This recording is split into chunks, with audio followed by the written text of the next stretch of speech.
Mas o fato como o senhor disse para nós, esse corpo físico ele já está em desuso, ele já está caminhando, não tem mais utilidade dessa forma. Por quê? Porque os seres que começam a já chegar e já fazem, se colocam nas colunas para virem até aqui, não tem demandas reencarnatórias ou demandas sobre si, né? Construíram heranças para si que têm necessidades diferentes dessas atuais. Só isso. Então, o que é que vai se dar? Isso é que esse processo de, vamos dizer assim, conexão de consciência a um corpo, que hoje se dá dentro do que vocês entendem como é um processo que acontece no lado espiritual, vai se dar no lado do que hoje você entende como material, que é tudo espiritual. Só isso, só vai ser manifesto, ou seja, vocês vão ter percepção disso. Então, simplesmente, aquele ser vai despertar, já se utilizando de um aparelho, de um equipamento que tem melhores condições para as demandas que ele tem. Se manifestar. A fase da infância não vai existir. Isso, total e completo. Olha bem isso. Só urinam e se alimentam, fazem mais nada de útil, moço. Isso é só para entreter adulto, moço. Gente que não quer aceitar o estado que está e fica achando isso bonitinho. E daí, no começo, esses robôs, a gente vai pensar que é uma inteligência artificial, que não é um espírito animando, mas foi dito que já tem espíritos se manifestando na IA, né? Só que para nós, que nem para eu, se eu ver um robô conversando ali, eu vou pensar que pode ser uma inteligência artificial, mas pode ter um espírito ali. Entenda, moço. Você tem nome. Qual é o seu nome? Lindomar. Para Lindomar é o fim. Para Lindomar é o fim. Para o espírito que manifesta Lindomar, é o melhor que pode acontecer, é perfeito, porque ele tem demandas que Lindomar não tem. Mas eu só quero dizer que eu vou pensar que aquele robô, a inteligência dele é artificial. Não vou pensar que tem um espírito. É porque você se coloca num patamar superior, achando que a sua é natural. Sim. É porque você é do mundo, né? Você não é um espírito que veio passar por uma ínfima encarnação. Você é um ser que é manifesto dessa natureza, que tem até alguma coisa que é espírito. Não é assim? É. Ah, é por isso. Então, para você é o fim. Tá.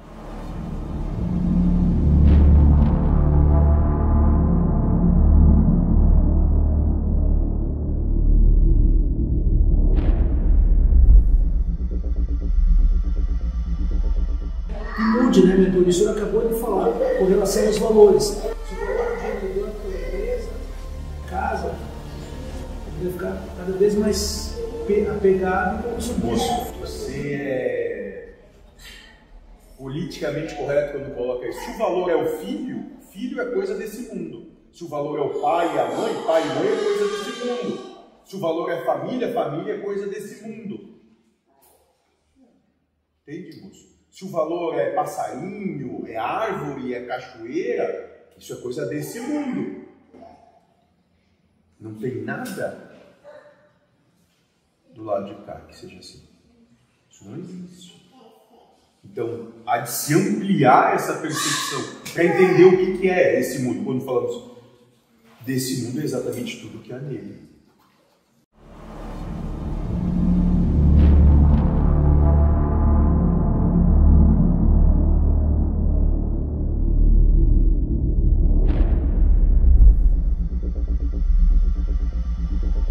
O meu reino não é desse mundo, ou seja, os valores, as intenções e a proposta não é desse mundo. Não é para aqueles que amam esse mundo aqui. Quando eu digo amam, não é para aqueles que se prostituem por esse mundo aqui. Que têm valores e querem coisas desse mundo aqui. A esses pertencem a esse mundo aqui e aqui ficam. Porque os valores deles, por afinidade, estão conectados a isso aqui. Por isso que tem de rastejar na terra e viver pelo seu suor.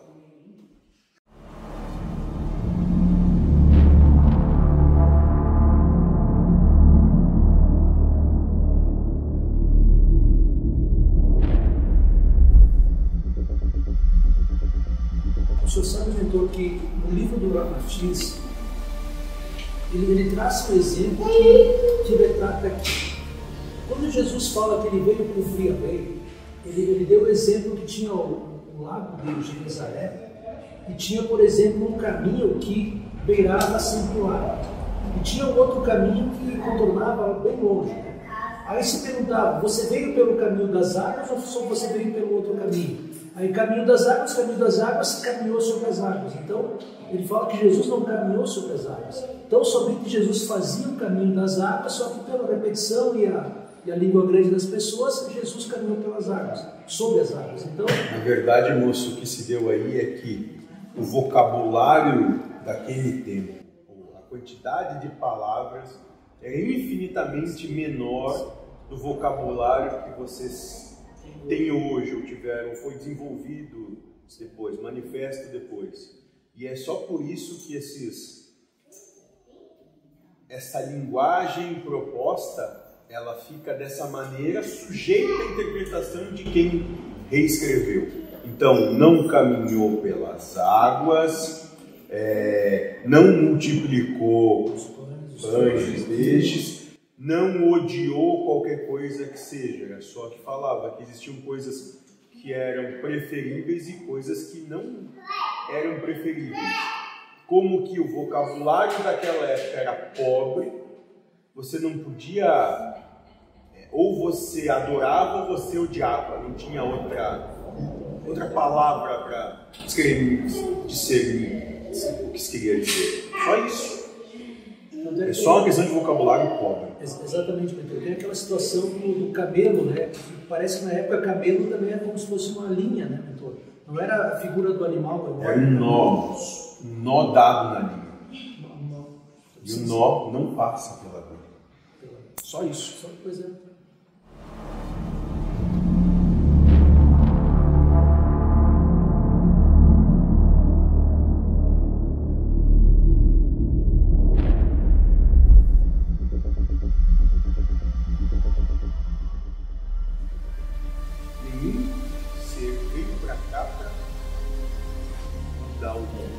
Todos, e absolutamente todos, vêm aqui numa proposta de introspecção, de conhecer a si mesmo, e através dessa percepção de si, se manifestar em paz. Então não é o mundo que tem que ser trabalhado, cuidado, exortado. São vocês.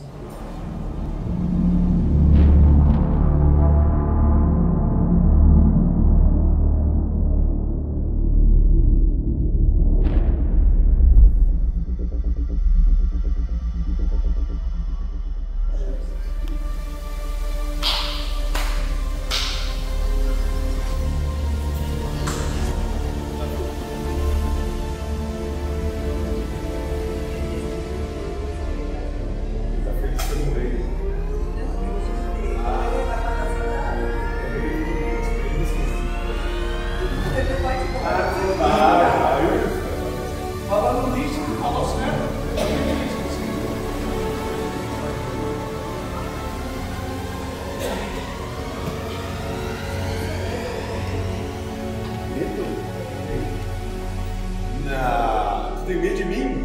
Eu não sei se é de você, mas tá tudo certo. Mas assim, se tu depositar uns 5 mil na minha conta por mês, não precisa mais ter medo. Eu até te ajudo com alguma coisa. Tá bom. Não precisa ter medo. Eu fiquei sabendo agora que eu tenho medo. Ah, então tá. Não, mas daí sim, na dúvida, deposita. Tá, é. Deposita que é melhor. Sim. Carta para Lúcifer. A luz nos traz a lucidez do espírito. Está longe e perto. Em uma corrente pertencente ao caos e ao nada, mergulhada na escuridão de uma noite eternamente clara. E alcança além do véu de ilusões e me colocas no caminho traçado pelo Pai. E auxilieis a retornar ao colo amoroso do grande gerador, que há muito tempo reneguei. Agora sei que nada sei, e que para te sentir luz vespertina, desenlaçado das verdades, devo estar. em pedaços e de tamanho diminuto, devo me postar diante do reflexo do que sempre fui. Como parte dele, devo me vergar à sua vontade e caridosamente atender seu chamado, colaborando assim com a sua obra. Por amor aos meus irmãos, devo me despir deste que me limita e refletir aquilo que não encontra para eles. Por amor, venho a ti e me coloco sem condições à tua frente. Abro meu coração à tua luz. Assim dou mais um passo e me jogo, sem medo, na escuridão. Pois sei que minha mão hoje segura a tua e uma corrente inquebrável de amor. Espírito Senhor.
Questões. Com autorização do Senhor, pedindo a espiritualidade, nós vamos começar a trabalhar o Evangelho segundo o Espiritismo. Então,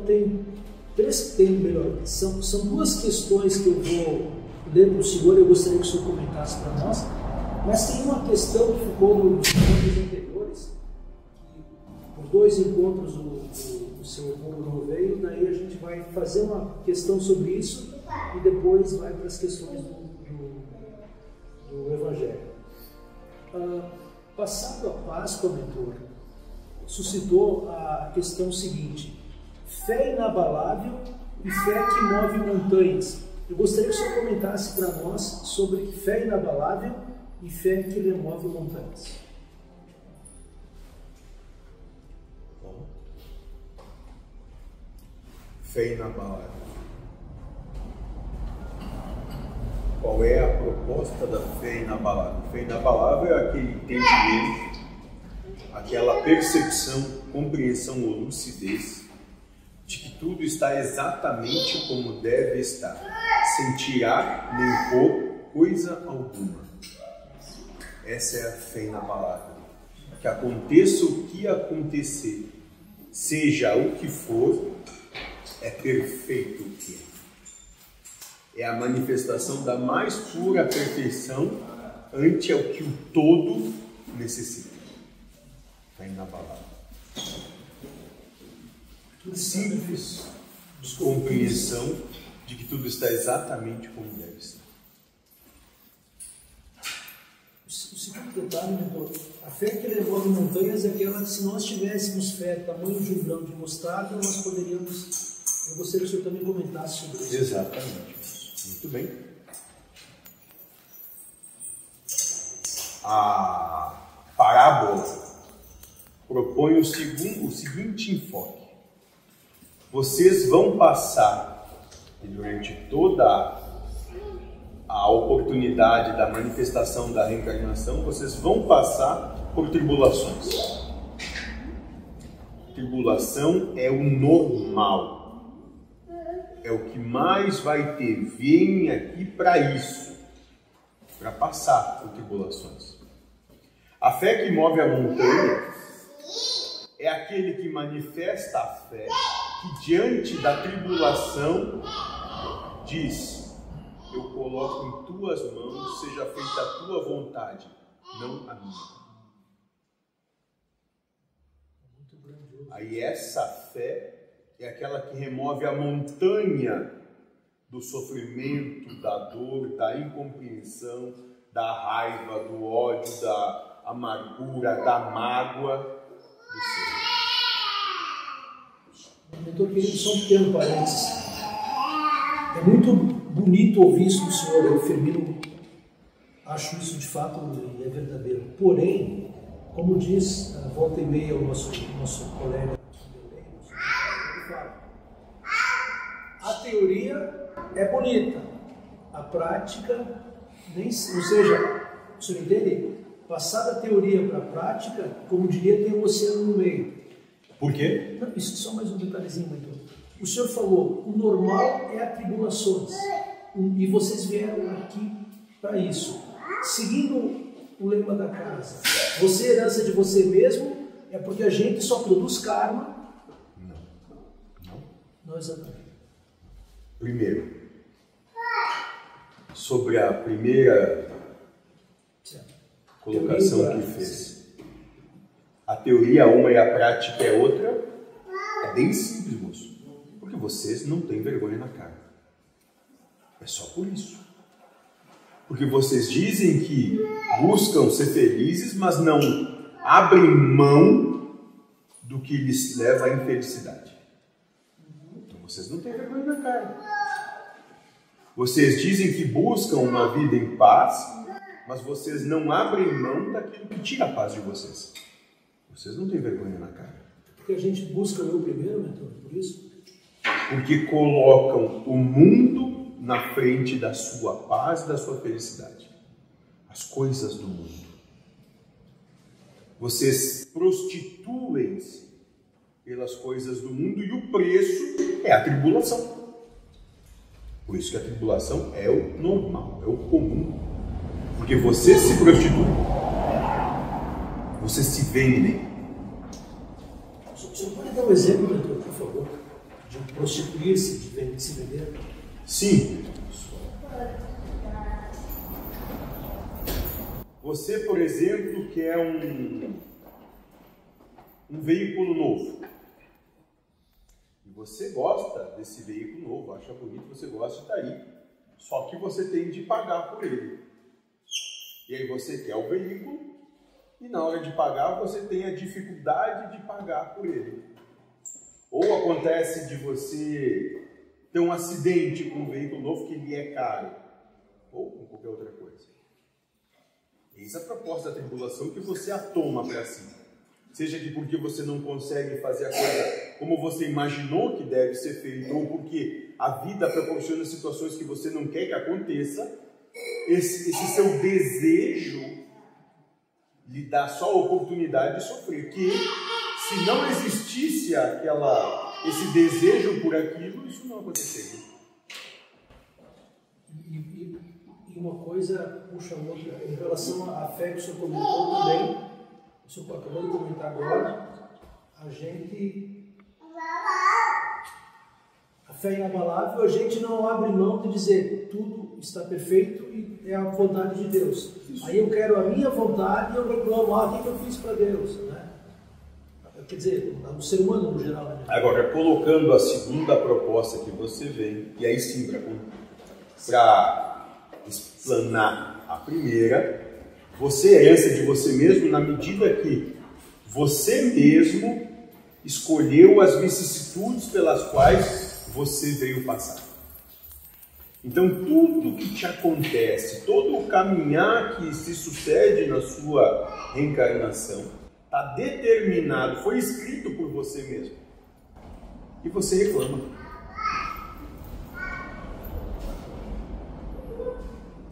Pois sofre.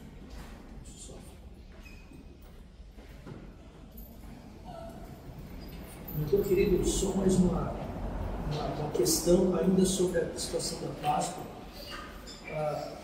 Ficou bem claro para mim, mentor, que eu, Firmino e a maioria dos seres humanos somos todos hipócritas. Porque o senhor, na semana da Páscoa, eu lembrava muito do que o senhor colocou para nós.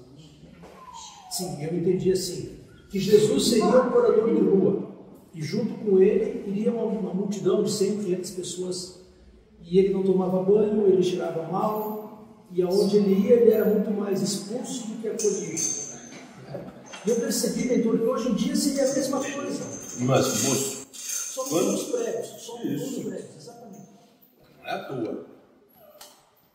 Exatamente isso.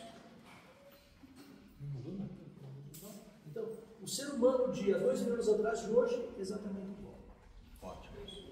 Aí, o que está se querendo que perceba? Como sempre, existe uma proposta que diz que estão evoluindo, melhorando, porque a percepção que tem do domínio do mundo é maior. E essa percepção de domínio do mundo se coloca em relação às ciências e tecnologias que vocês imaginam ter desenvolvido. Isso é só a ilusão de uma percepção de mundo, de domínio, dando a proposta de que vocês dominam mais a situação em que estão, por ilusão, pura ilusão. Né? Isso vai totalmente, ou melhor, diametralmente oposto daquilo que realmente vieram aqui. Não vieram para cá com o intuito e propósito de transformar esse planeta em qualquer coisa, mas vieram para cá e vêm para cá com o intuito e propósito de perceber a si mesmos e aí sim se transformar. Esse orbe já está condenado como todos os outros orbes que vocês têm percepção que existem. Do exato instante da sua geração, ali já foi pré-determinado o exato instante do seu fim. Isso é recorrente, já aconteceu muitas vezes. O senhor sabe que o encontro aqui com o senhor, a gente, pelo menos eu percebo que o senhor já está conosco aqui antes até do seu, certamente antes do seu burro. Por quê? Porque o tema que eu vou tratar aqui, que eu vou abordar com o senhor agora, o senhor já está trabalhando nesse momento, que é Evangelho segundo a Doutrina Espírita, capítulo 1, eu não vim destruir a lei. Eu só vou fazer uma pequena leitura, daí depois o senhor comenta, por gentileza. Não vim destruir a lei. Não penseis que eu tenha vindo destruir a lei ou os profetas. Não vim destruir, mas cumpri-las. Por enquanto, em verdade vos digo, que o céu e a terra não passarão, sem que tudo o que se acha na lei esteja perfeitamente cumprido. Enquanto neste, um único J, um único ponto não estiver colocado. Então, essa leitura eu queria que você comentasse para nós sobre eu não vim destruir a lei. Simples. O que se propôs aí, quando escreve-se aquilo, escreve-se.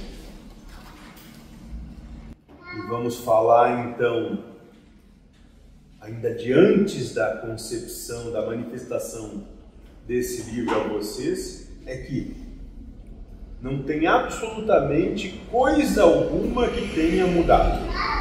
A proposta aos seres que vêm para cá manifestar as múltiplas reencarnações sempre foi exatamente a mesma. A lei ou a motivação pela qual se sujeitam a esta situação não mudou. Embora que vos pareça, volto a dizer, que o mundo está diferente, do ponto de percepção daqueles que estão além desse orbe, está tudo exatamente igual, nada mudou. E a lei, qual é a lei que não vem ser destruída, mas sim ser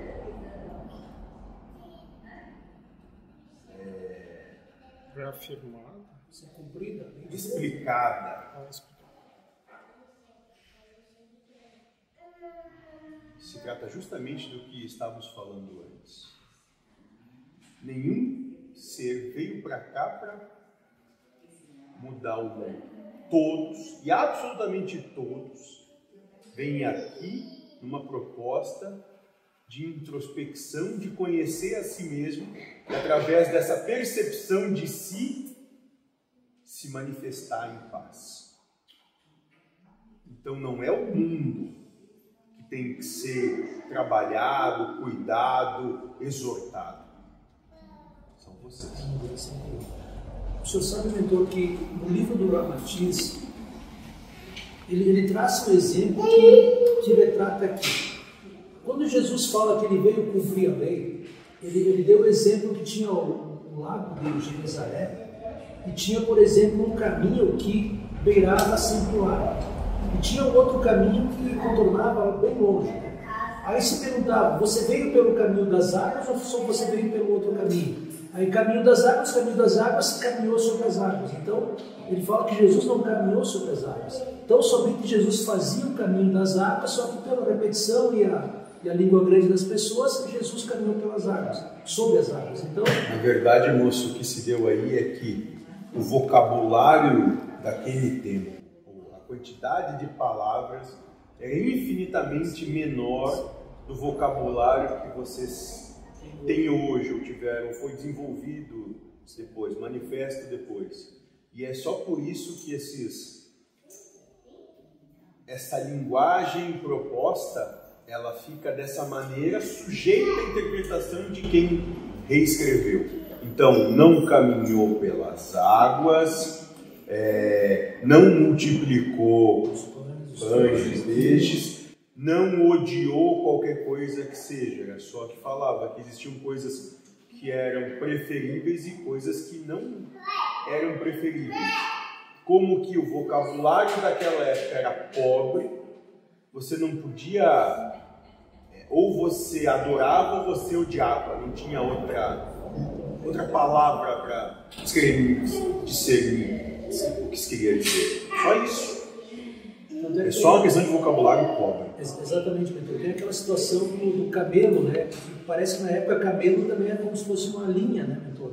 Não era a figura do animal. Era um nó dado na linha. E o nó não passa pela linha. Só isso. Só coisa. Quer comentar alguma coisa? Não. Então eu vou fazer a segunda leitura, mentor, do capítulo 2, Meu reino não é deste mundo.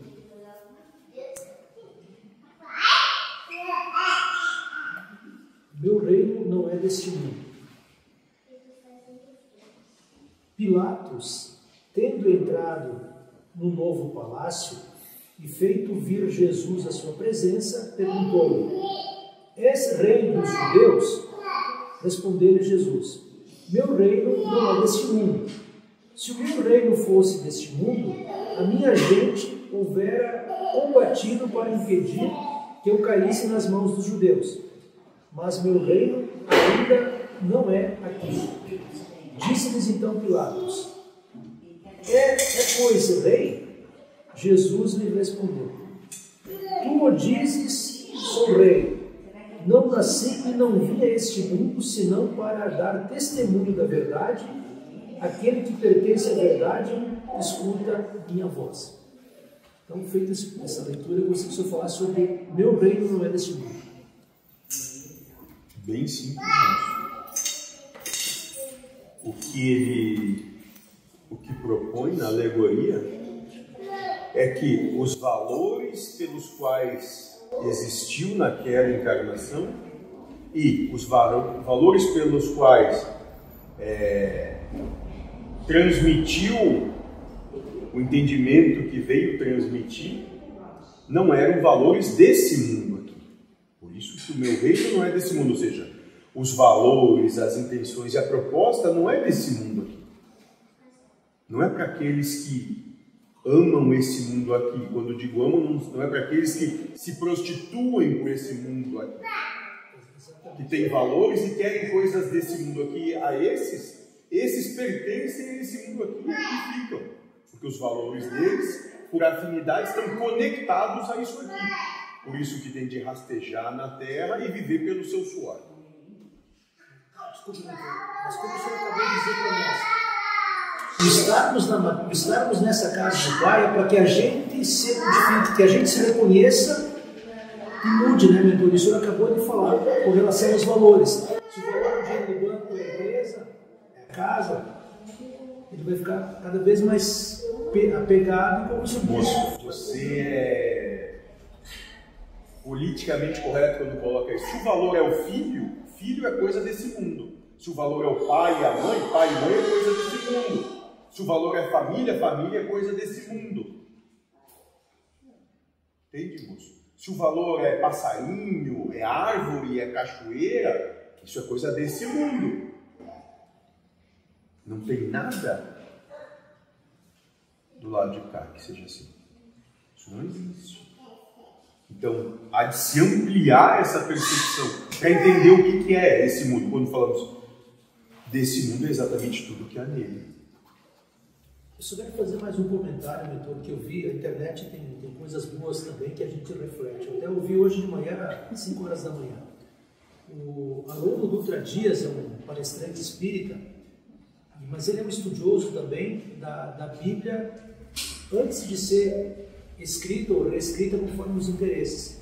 E ele falou que lá naquela Bíblia, de lá ainda, não existia a figura do demônio, de Satanás ou coisa que o vale. Aí ele trouxe alguns exemplos, mentor, que ele disse assim, ó, o demônio é o ser humano. Ele comentou que na Segunda Guerra Mundial tinha uma enfermeira nazista que a especialidade dela era pegar mulheres grávidas judias e quando a mulher estivesse para ganhar o nenê, ela amarrava as pernas da mulher.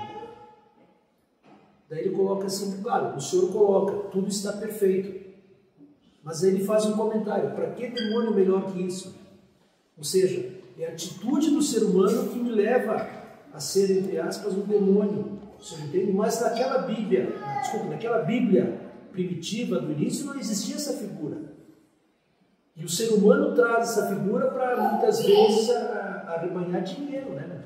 Desculpa, agora já estou eu falando, perdão. Não é arrebanhar dinheiro, é porque é o valor que você vê como mais importante. É para que tenha um culpado. Domínio, desse culpado e domínio. Um culpado que não seja ele mesmo das situações e com isso possa manipular e ser manipulado. E sempre ter a desculpa. Eu estou limpo nessa. A culpa é do outro, né? A culpa é sempre do outro.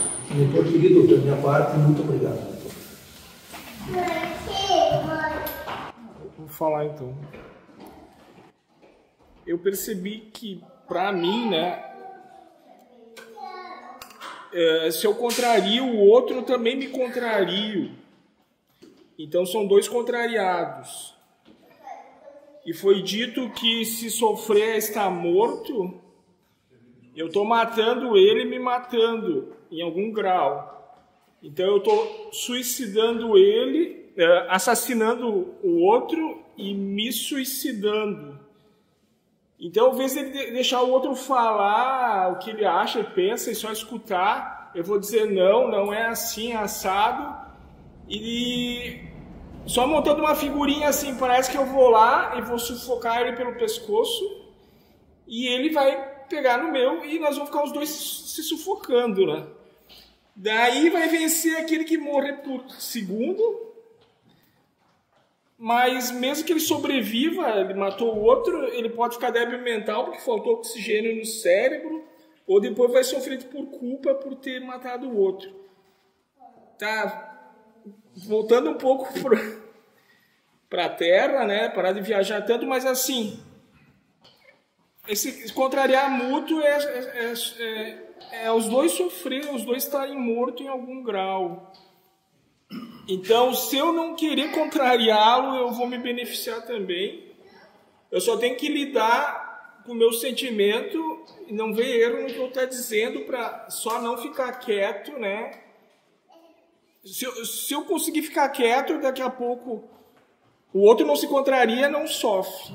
Mas eu estou sofrendo, né?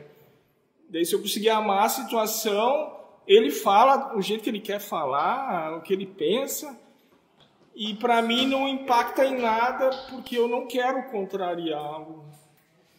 Então eu só queria trazer esse negócio de os dois se auto-assassinarem, né? Ao mesmo tempo, e que lucro tem esse processo, né? Ou morrem os dois, ou sobrevive um, mas esgualepado, vamos dizer assim. Se alguém quiser acrescentar alguma coisa ou não concordar. Simples, moço. Sim. Qual é, então, qual a solução?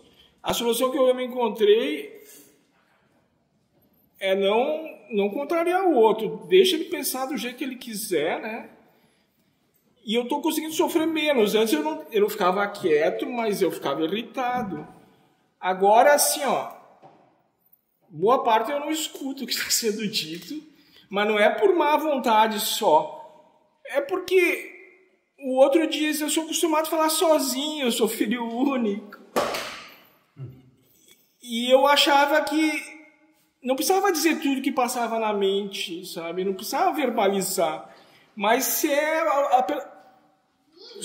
se o perfil daquele ego, daquele personagem, é falar meio sozinho e falar tudo o que pensa, então meus ouvidos estão um pouco mais passantes, não estou querendo contrariar o que diz, fico para mim o jeito que eu penso sobre aquilo, e talvez um pouquinho eu estou amando, um pouco mais que eu estou sofrendo menos.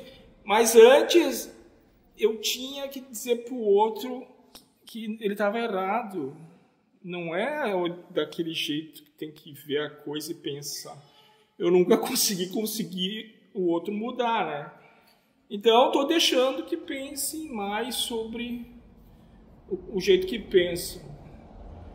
Solução. Então eu não estou indo lá degolar ele. Só respeitar. É isso. Só isso. Sim. Só respeitar.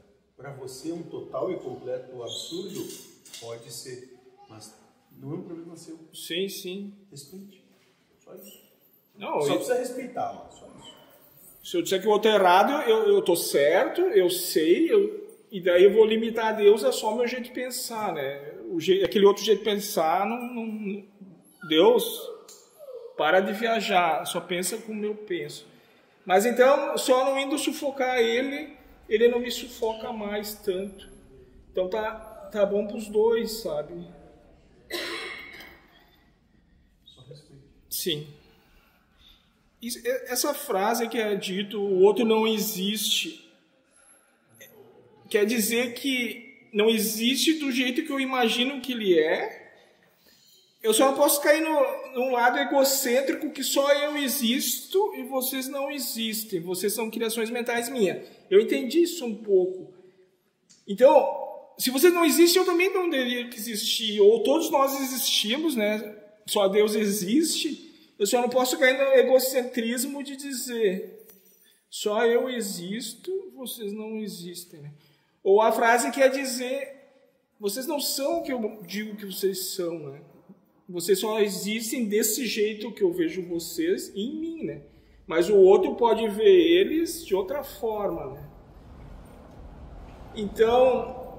Simples, moço.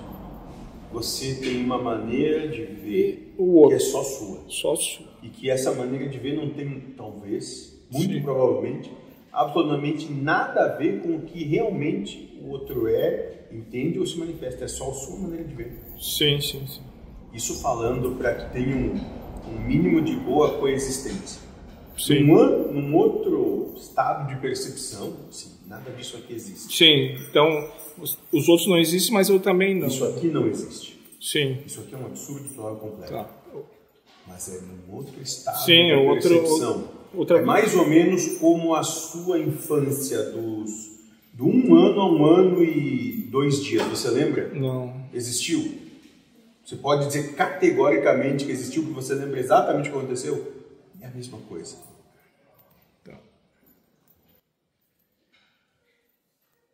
Tá, e daí isso que já foi falado várias vezes, mas eu transcrevi essa semana.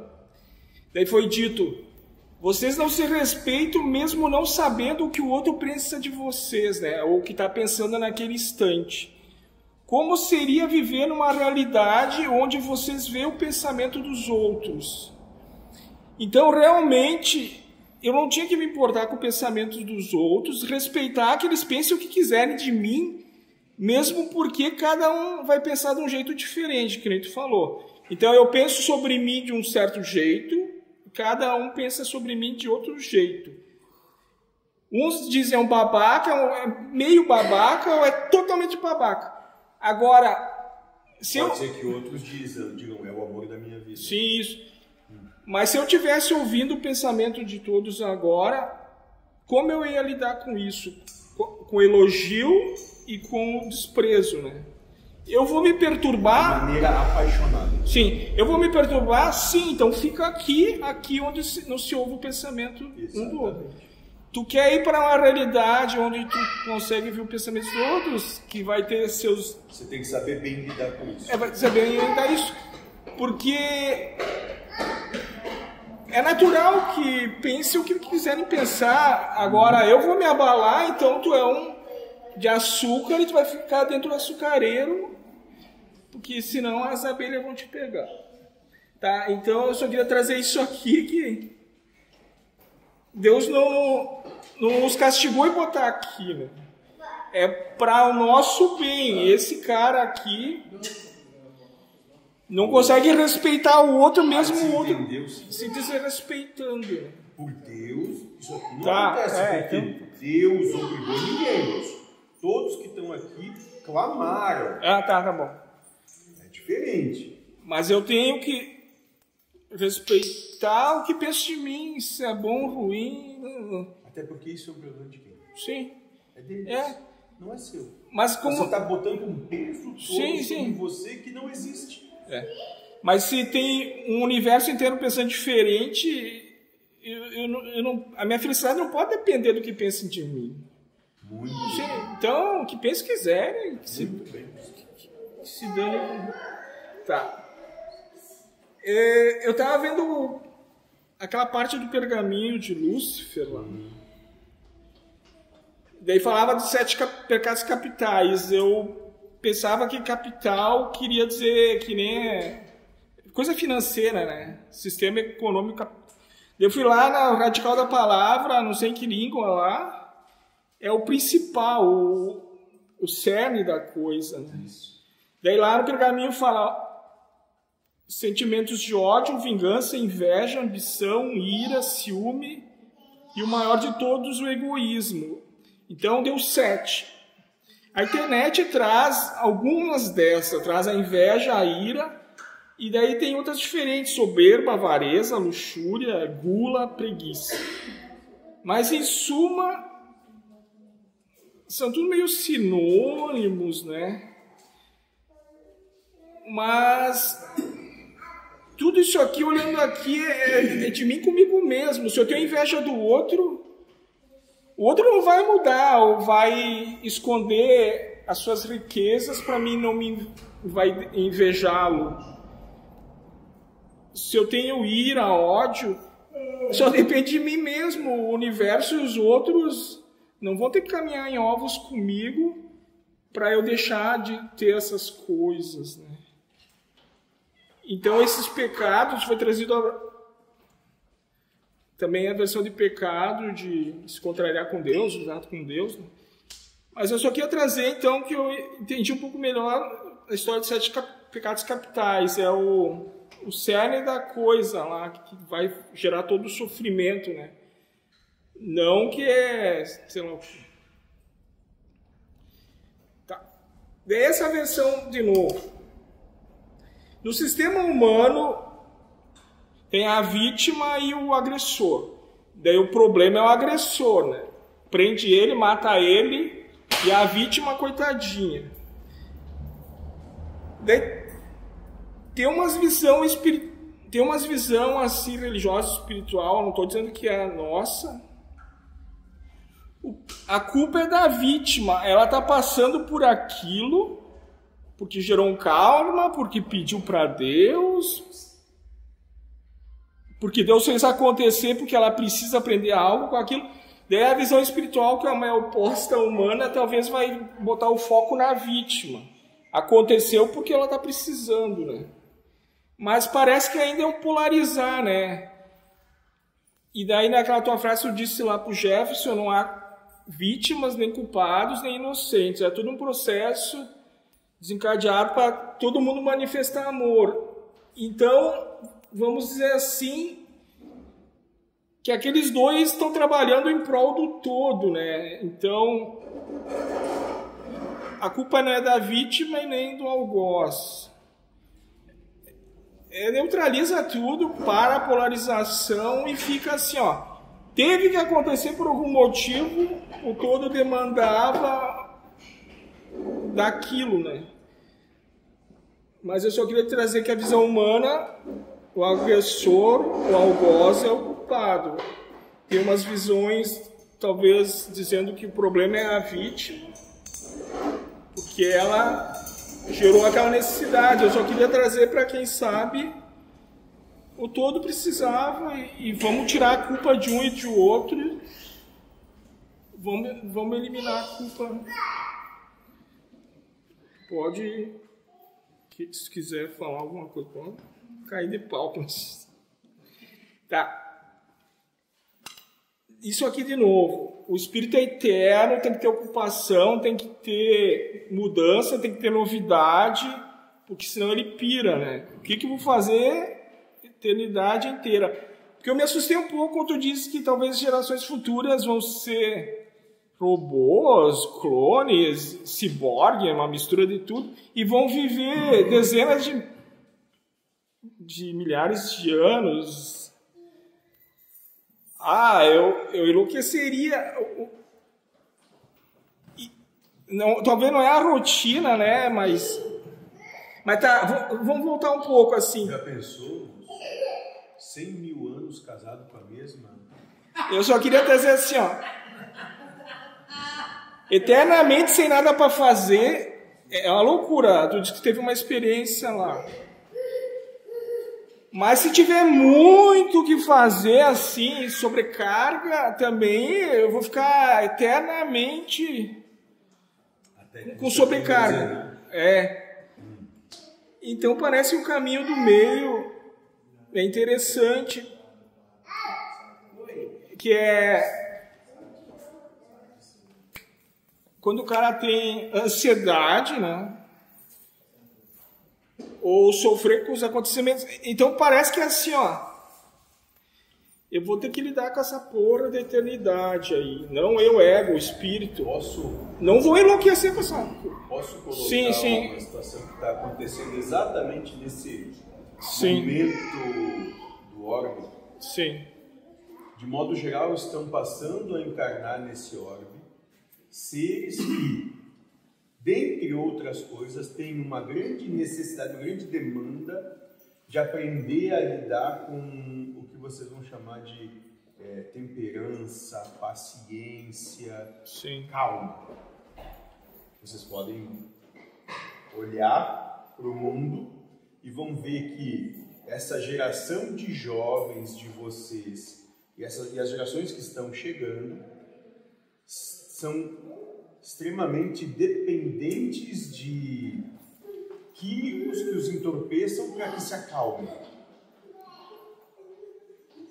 Dito isso, é exatamente agora que está começando então esse processo, essa manifestação de o que vocês veem como máquinas, androides, robôs, nada mais são do que o primórdio dos novos equipamentos que os espíritos que têm essa demanda vão se utilizar para que tenham, então, não mais 70, 80, 90 ou 100 anos, mas que tenham 400, 500, 1000, 2000 anos de oportunidade contínua para manifestar calma, tolerância, paciência.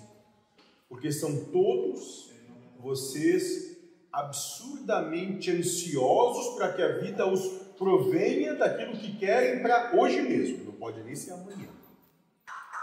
Então é exatamente isso que está acontecendo. Então, o mundo de regeneração para esses seres vai ser um mundo onde vocês vão passar a ter encarnações mais longas para aprenderem a ter paciência, tolerância e aprenderem a abdicar da sua ansiedade, entre outras coisas. Aprender também a desenvolver relacionamentos de longuíssimo prazo, dentro do que vocês entendem como relacionamento hoje. Porque sim, moço, você coloca num ponto que é pertinente. Numa existência onde nem a eternidade se conta, há de se ter uma percepção que é necessário aprender a se bem relacionar eternamente. Eu só lembro assim de um filme que os caras eram eternos no filme, eles eram meio paradão assim, porque tu vai se desesperar para fazer as coisas, para conquistar as coisas, para ter as coisas. Tá, e eternamente vai ser assim, né? Então, tu vai ter que ter a calma ali, porque... Então, isso nada mais é que um mecanismo para aprender a desenvolver essa calma, essa tolerância, essa paciência, essa temperança que vocês abdicaram. Ou que clamaram para que fossem ajudados, porque declararam que de si só não conseguiram. Sim, eu só queria voltar. Nada é enlouquecedor e muito também. Então, vamos fazer alguma coisa para se interter, para ter ânimo, para viver, né? Para ser feliz. Mas nada de... Sabe, daqueles extremos, que deu os dois extremos. Simples, moço. Veja como estão as coisas nesse momento. E quando falo isso, falo muito mais para a parte ocidental, dentro do que vocês entendem como ocidente do orbe, e para a parte do extremo oriente. O meio está ficando... Ainda não entrou bem nesse processo, mas é algo que já começa a permear todo o orbe. Vocês estão nascendo, ou estão reencarnando, chegando aqui e já está sendo passada uma ideia a vocês, e veja como esse é o cabeçalho da prova, lembra? De que vocês têm de conseguir tudo, como dizem, aqui, antes dos 30. Sim. Então, antes dessa idade, vocês já têm que ter conquistado tudo que é financeiramente necessário, desejável e supérfluo, para que possam realizar todas as suas paixões e manifestar todas as suas paixões, tendo seus desejos realizados já de antemão. O que é isso, se não um mundo propondo que vocês se acelerem o tempo todo? E vocês que amam o mundo e que têm o mundo como seu Deus, se jogam nisso. O que nós vamos fazer então com vocês? Só vamos dar mais percepção de tempo para ver vocês passarem a corda no pescoço e pularem do galho. Não, essa verdade era minha. Teria que casar, teria que ter filho, teria que ter carro, teria que ter casa. Mas eu conheço gente hoje que não casou, que não tem filho, que não tem casa, que não tem carro e está vivo. Sabe? Então, tudo que o mundo vende que precisa ter, não é bem assim. Eu só quero fazer um pequeno adendo comentou. O senhor comentou antes, um pouco antes, que quando existirem esses corpos, como o senhor comentou, híbridos, o senhor falou agora para nós que eles têm a necessidade de adquirir a paciência, a temperança. Seres que vêm se manifestar nesse órgão, como vocês. Sim, não, perfeito. O senhor falou que eles terão 300, 200, 500, até 1000 anos. Como se dará a questão da violência entre eles, então? Boa pergunta, moço. Vão ter muito mais tempo para terem a oportunidade de aprenderem a abrir mão. Para quem assim quiser. Lembra, moço? Quem viver pela espada vai perecer por ela. Só isso. Isso vai valer para eles também. Moço, para todos, a lei não muda. Sim. Mas o fato como o senhor disse para nós, esse corpo físico ele já está em desuso, ele já está caminhando, não tem mais utilidade dessa forma. Por quê? Porque os seres que começam a já chegar e já fazem, se colocam nas colunas para virem até aqui, não tem demandas reencarnatórias ou demandas sobre si, né? Construíram heranças para si que têm necessidades diferentes dessas atuais. Só isso. Então, o que é que vai se dar? Isso é que esse processo de, vamos dizer assim, conexão de consciência a um corpo, que hoje se dá dentro do que vocês entendem como é um processo que acontece no lado espiritual, vai se dar no lado do que hoje você entende como material, que é tudo espiritual. Só isso, só vai ser manifesto, ou seja, vocês vão ter percepção disso.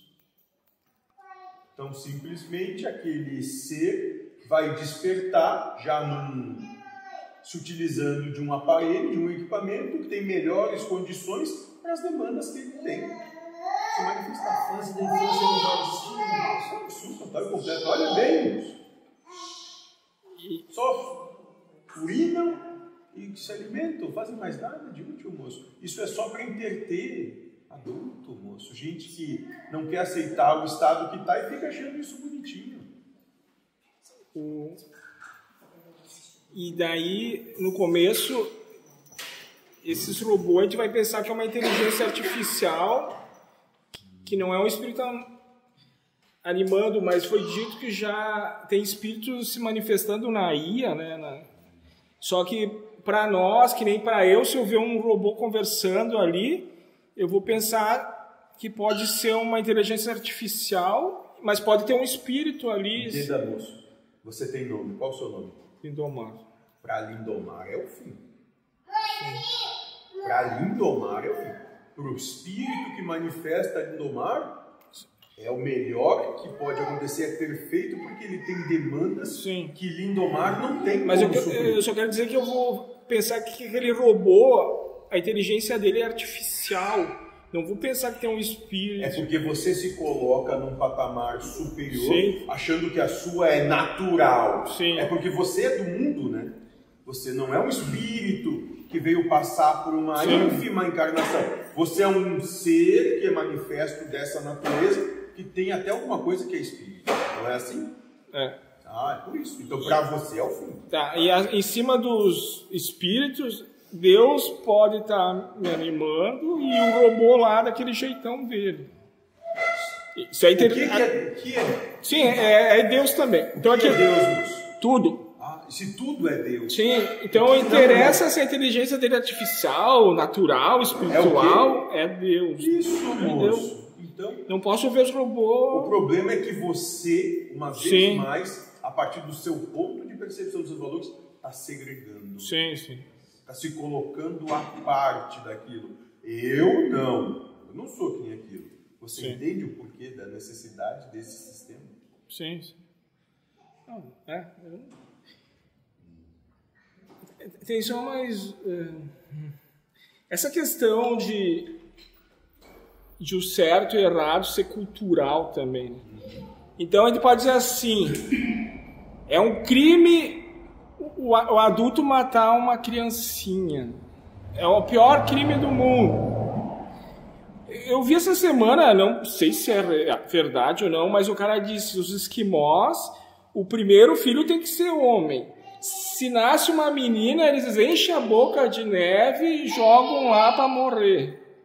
Daí faz mais um, como eles não conseguem ver que sexo é, espera nascer. É menina, enche a boca de neve e põe para morrer.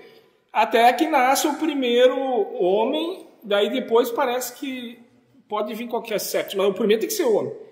Tá, eu não sei se isso é real ou não, e também não sei como é que o pai e a mãe que mataram o filho pensam. Mas eu só queria imaginar que para eles está normal, que eles nasceram naquela cultura que não é errado, quem sabe até Não, moço, esse é o certo. é o certo, então.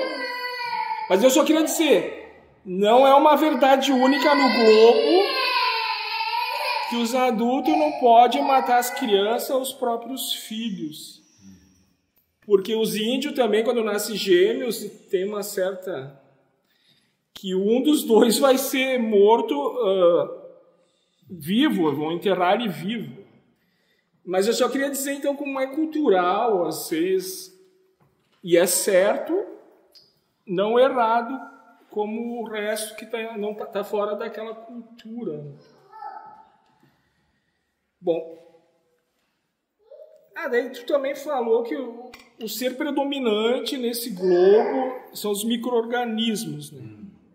E no Covid aí deu para ver, claro que tem Deus por trás, aí tá, mas que se os bichinhos quiserem, eles fazem um estrago, né? Que pode haver uma mutação que vai dizimar. Então realmente no pergaminho diz que o ser humano acha que é o ser mais poderoso, né? Se viu como sendo. E criou um Deus à sua imagem. Vingativo, odioso, incapaz de perdoar. Mas daí, se nós fizermos contagem em números, diz que até o nosso organismo, um grande percentual é desses seres, não de células nossas. Por isso que vocês são um universo. Sim. Porque existe um universo de espíritos manifestando encarnações, se utilizando desses corpos. Mas então o ser que mais povoa esses globos são esses micro-organismos. E eu vou me botar no meu lugar. Porque eu não sou o mais forte e manda. Porque se eles quiserem me acabar comigo, eles acabam. Posso me vacinar com todas as vacinas. Basta ver, moço, quem é que conseguiu ficar aquém dessa situação. Então, será que o que dizimou os dinossauros não foi... Foi Deus, moço. Sim, não vou aumentar em vírus, meteoro. Foi Deus. Mas como a gente não enxerga esses micro-organismos, né, eles são invisíveis a nós, ele passa esquecido, né? Então, eu posso estar aqui envolto de trilhões de micro-organismos e achar que eu sou o cara. Que consigo gerenciar a minha existência e dominá-los a ponto de mantê-los você não inativos. nem quando caga. Não. E diz que até a nossa digestão depende desses micro-organismos. Exclusivamente deles. Bom, era isso que eu queria falar. Mais alguém?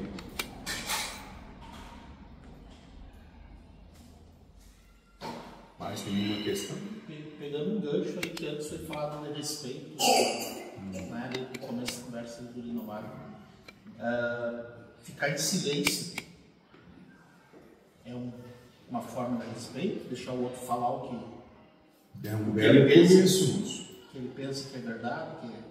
E esse silêncio, nesse silêncio que você pode fazer é dizer para si mesmo: essa é a maneira como o outro está vendo. Eu não sei se ele está certo ou está errado. É só a maneira como ele vê. Que você pode concordar, você pode discordar, mas daí então é a maneira como você vê. Quem é que trabalha na realidade? Provavelmente nenhum. Cada um tem só a sua verdade. Esse ficar em silêncio seria dar outra face também? Não, dar outra face é, mesmo sabendo que você vai ser prejudicado em prol da sua paz, você deixa que te prejudique. E aí vem o silêncio. Compreendendo que é só a maneira como está vendo. Não quer dizer que seja a verdade, e que a maneira pela qual eu também vejo não quer dizer que seja verdade alguma, é só como eu vejo.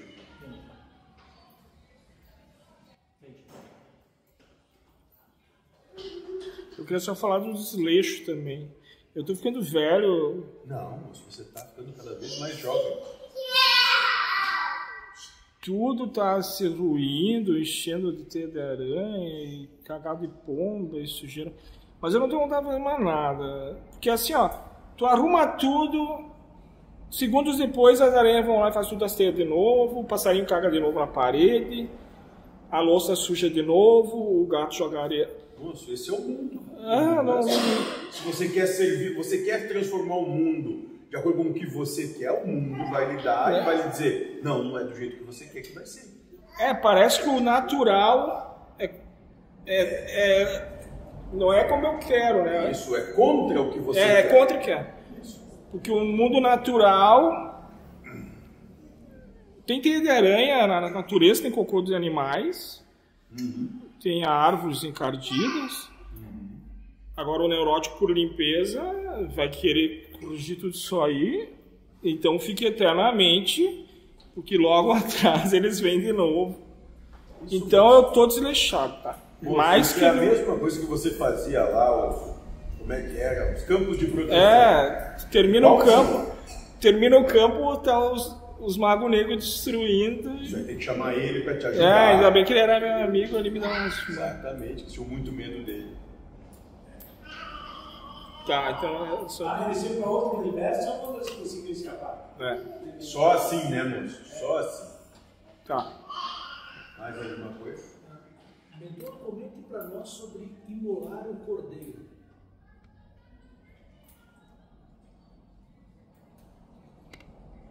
Quem é o cordeiro? O que é o cordeiro? O cordeiro é aquilo que vem dentro da alegoria que você propõe, que é uma alegoria que é de uma cultura na sua antiguidade. O cordeiro era o que veio para ser sacrificado, era a oferenda a ser dada. Então a imolação do cordeiro é o sacrifício do cordeiro, é o sacrifício da oferenda. Nisso, adivinha quem são os cordeiros desse mundo?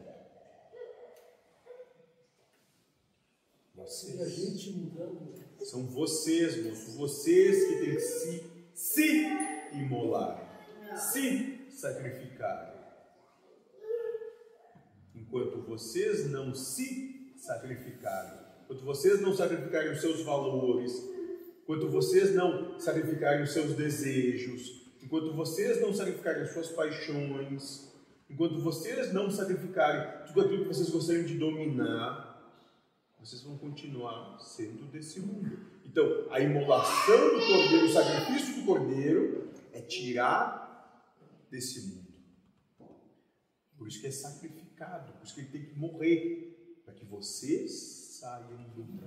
Eu trago muito presente para mim uma coisa que eu aprendi com o Senhor, que é a única pessoa que você pode e deve mudar é você mesmo. Eu estava lendo esses dias, mentor, que ao menos eu me vejo assim, ignorante da maioria das coisas, ou seja, a grande realidade é que a gente, além do que o Senhor trabalha conosco, que nos traz o eu não sei, a gente não sabe quase nada de nada, muito pouco. Só que a nossa prepotência nos coloca como grande juiz. Isso está certo, isso está errado, aquilo, aquele outro. Soberba. Isso, exatamente isso. E é isso a sua soberba é que vos leva à queda, à ruína. Porque acreditam no saber. E acreditam que o que sabe é certo, é melhor, é correto, é verdadeiro. Eu transcrevi que se obscurece. Então eu sei, eu vou começar a ver erro todo mundo, julgar, e daí acabou a luz que entra em trevas e quer levar todo mundo junto para o inferninho que queria. Exatamente. Por quê? Porque quer determinar que além daquilo que você sabe é o melhor para você, é o melhor para todos os outros. Sim, também. porque o meu saber é diferente do que acontece. Então tá todo mundo errado, até Deus. Daí obscurece, porque daí para não se obscurecer eu teria que não saber, né? Eu não sei, Porque eu tô cansado de, quando eu achar erro, vou lá investigar, tá certo. Eu não sabia direito por que estava acontecendo daquele jeito, mas daí quando eu descubro, eu concordo. Mas eu, sem ter informação à distância, tá errado. Daí vou lá falar com os caras, não, é por isso. Ah, tá, desculpa aí. Isso é direto, sim. Muito bem, você já começa a vislumbrar Sim. uma fagulha de percepção da realidade. Ó, Não sei. E quando eu for lá ver por que a coisa é do jeito que eu discorde, eu vou lá e ainda concordo que tinha que ser assim mesmo. eu vou dar esse Tá exemplo. perfeito como tá. Eu vou dar esse exemplo e não me leve a mal. Daí eu transcrevendo a semana inteira, tu dizendo, vai morrer um monte de gente com esse Covid. E eu, puta merda, não foi tanto assim. Só que daí lá pelas tantas tu diz, o sofrimento é a morte. Eu, toma! Mas eu tentei lutar, né, de não julgar. Mas eu só quero dar o exemplo que a minha mente estava dizendo, não morreu tudo que ele disse, não. E daí lá pela frente veio a informação. Já está acontecendo, olha quanta gente sofrendo com isso, né? Isso aí é a morte. Vai ver. Só um exemplo para dizer. A tua mente vai dizer que o outro está errado, né? Sim. E lá pela frente, às vezes Deus vai te mostrar. Ó, a visão era essa, cabacudo, não essa. Tá, tudo bem. Faz parte da minha aprovação em transcrever coisas 4 anos após de serem gravadas, né? De às vezes algumas coisas aparecerem que não aconteceram como eu te previa. Mas é que, graças a Deus, às vezes, né? Ou vai querer mesmo queimar toda a humanidade para aquela informação lá ser verídica. Validada. Validada. Não. Isso. Aquilo lá era para aquela época, segundo depois, Deus pode ter mudado tudo. Exatamente. Eu não vou ter que depender minha felicidade da veracidade do que foi dito há 4 anos atrás. De acordo com a sua interpretação. Sim, isso é a minha interpretação. Mas tudo bem. Muito bom, mas qual que é a única certeza, então? Que não... Nada está certo. Não. Certo no sentido de que vai ser do jeito que você espera. Isso. E uma vez tu me disse, né? Para tu me amar, tu tem que ter certeza, né? Daí não é amor, é uma condição. Eu só te amo se tudo que tu disser acontecer Nos moldes que eu vejo que são. Vamos lá no cartório, Deus vai assinar embaixo, é isso aí. Daí, não me... Estou ainda lidando com essa situação. Não me importa se aconteceu ou não aconteceu, ou interpretei direito, ou cada um interpreta do jeito. Vou transcrever do jeito que foi falado, prova para todo mundo que lê e tal. Tá, era isso que eu queria. Quero fazer mais uma colocação para o senhor. Eu vou narrar um pequeno fato e, claro, o senhor vai dizer para nós assim, para quem acredita, existe. Sobre as colônias espirituais. O nosso lar, pelo que é lembrado, tem a veneranda que seria a governadora lá. E ela, mentor, ela, vamos imaginar, ela vai decretar uma mudança de alguma coisa na casa, na colônia. O que ela faz? Primeiro ela vai passar por essa mudança, vamos imaginar, acordar às 4 da manhã e fazer prece até às 6 horas da manhã, por exemplo. Ela é a primeira pessoa da colônia espiritual que faz isso por um determinado tempo e depois ela coloca essa mudança. Feito esse comentário, eu gostaria que o senhor dissesse para nós sobre as colônias espirituais. Vocês já receberam? Quer a explicação simples e rápida ou a demorada? Eu gostaria que o senhor entenda que é mais necessário para nós. Ótimo, moço. Vocês aprenderam que existiam inferno, purgatório e céu. Aí deram para vocês umbral, colônia espiritual, mundos superiores. É isso. Não então o que é a alegoria da colônia espiritual é o purgatório, onde as coisas ainda são parecidas com aqui, onde valores ainda são mesclados com os valores daqui. Só isso. O senhor sabe, mentor, um pequeno parênteses. Eu estava olhando, eu gosto muito de ouvir, na internet a gente ouve sobre planetas, sistemas orbitais e tudo mais. Aí tinha uma pequena demonstração do que é o nosso planeta em relação à Via Láctea, nem em relação ao universo. Então, aí me trouxe exatamente o que o senhor trabalha conosco aqui com nós. O planeta Terra é quiçá uma cabeça de alfinete.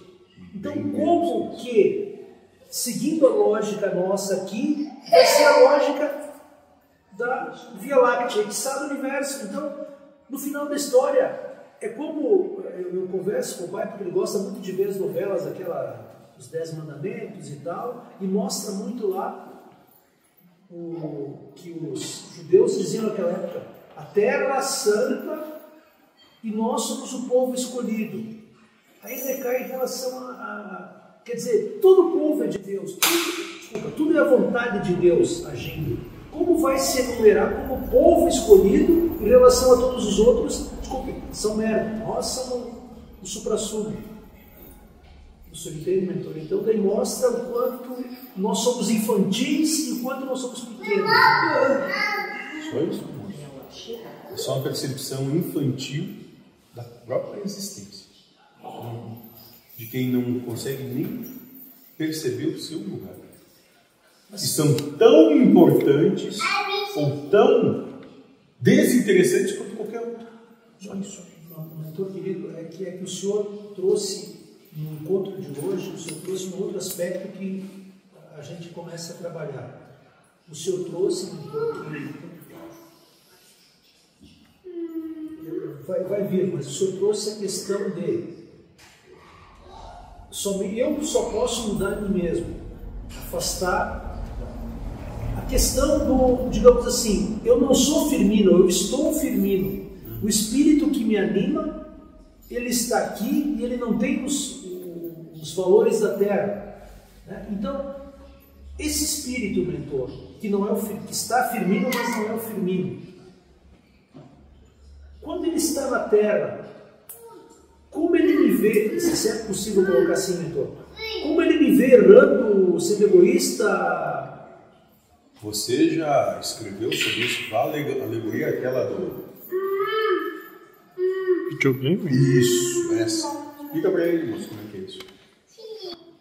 Tu vê vídeos na internet que os caras põem óculos de realidade virtual, escoram, se atiram na parede, começam a gritar, mergulham, quebram TV. Tu botou o óculos, tu esquece que tu é aquele personagem. Daí, aquela realidade para ser real mesmo, faz tu acreditar que tu tá vivenciando aquilo. E daí, para tu voltar a ser tu mesmo, só te tirando o óculos. Quem sabe dar um tapa para mim. Por quê, moço? Porque acaba se apaixonando por aquela realidade. É? Acaba se apaixonando pelos prazeres que essa realidade propõe. Sim. É só por isso. Eu estava vendo um clipe que é tudo mulheres e homens virtuais, criado pela IA, pela inteligência. Daí um disseram, tu fica vendo só isso, ele não é real. Mas eu estava gostando que eu estava vendo, que nem tu disse. Interessa, vou ficar assistindo isso aqui. Então, se eu botar o óculos e me apaixonar pela coisa, interessa se é... Eu gosto, né? Entende, moço, por que são apaixonados pela ilusão que disse, fui até lá e quando só vi ébrios. Sim, mas no botar o óculos, fica difícil se tocar, pera, não é real. Mergulha, né, que eles dizem, e daí pode aparecer médicos incorporando entidades dizendo não é real, mas um pouco o cara acho que não é real mesmo, é uma ilusão, tá, tal. Mas ainda a força de Maia, a força coercitiva do jogo, vai fazer eu ter medo do toque. Mas já pensou se é um jogo mesmo e se trata com ele é real? Mas no jogo... No jogo é. Faz sentido. No jogo. Quem acredita no jogo... Sim. E daí jogando aquilo lá que eu nunca joguei, mas tem os caras que tem que se amarrar pra não sair quebrando tudo. O personagem vai morrer no jogo, daí tira o óculos, tá vivo o jogador, né? Que é o espírito, continua ileso. Mas quando tá jogando é aquilo ali. Esquece o que era e é aquilo ali. E no jogo morre, quer jogar de novo para tentar conseguir chegar até o final, né? Vencer o jogo. Vai saber se os espíritos também não entram nessa de... Vou jogar agora é a minha vez. Às vezes eu penso que até é um ZT lá que criaram um jogo de ser humano. Vamos jogar hoje lá. Dependendo do ponto de percepção, eu posso dizer exatamente isso.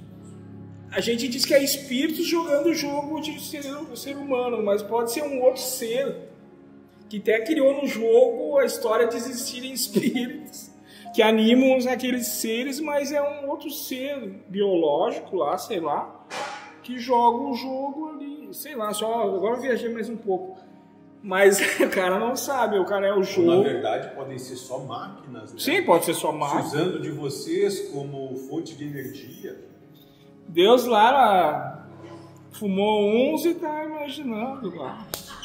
Eu não sei, mas pode ter tantas possibilidades. Lembra-nos que toda e qualquer possibilidade que você contemplar não vai ser essa. É capaz de não ser nenhuma dessas. Ótimo. Porque o sonho é isso, o cara desperta, porra, aquilo ali era real, como é que eu fui cair? Tá sofrendo lá no sonho por certas coisas, daí desperta, não era nada daquilo, ou era, né, em outra realidade aí. Mas tu vai despertar e o que foi, foi. Sei lá. Eu tenho um assunto para tratar com o senhor, mas eu gostaria de conversar só com o senhor e com o Cid sobre a casa. Muito bem. Mais alguém? Eu só quero dar um recado pessoal que foi colocado na casa um exaustor local. Então eu só peço que os fumantes fumem lá na cozinha. E que também já não está fumando na cozinha. Não resolve não fumar na cozinha. Se toda biota de cigarro bota no lixo na cozinha, a cozinha fica um fedor de cigarro. Então eu peço por favor, todos que fumem, recolham na biota o resto de cigarro e coloquem fora e no lixo, por gentileza.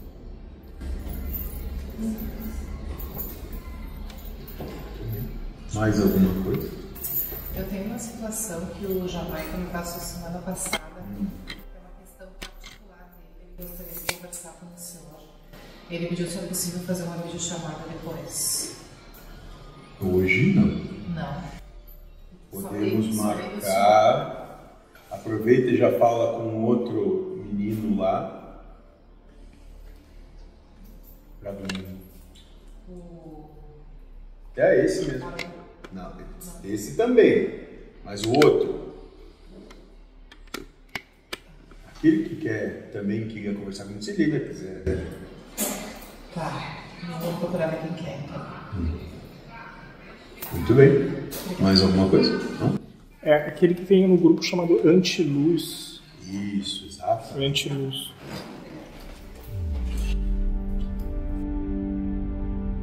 Enquanto todas as religiões brindam a existência de um local diferente desse planeta para que se alcance a vida espiritual e, portanto, preparam o ser humano para ir para lá, a doutrina espiritualista ecumênica ensina o espírito a já viver em um mundo espiritual dentro da matéria física.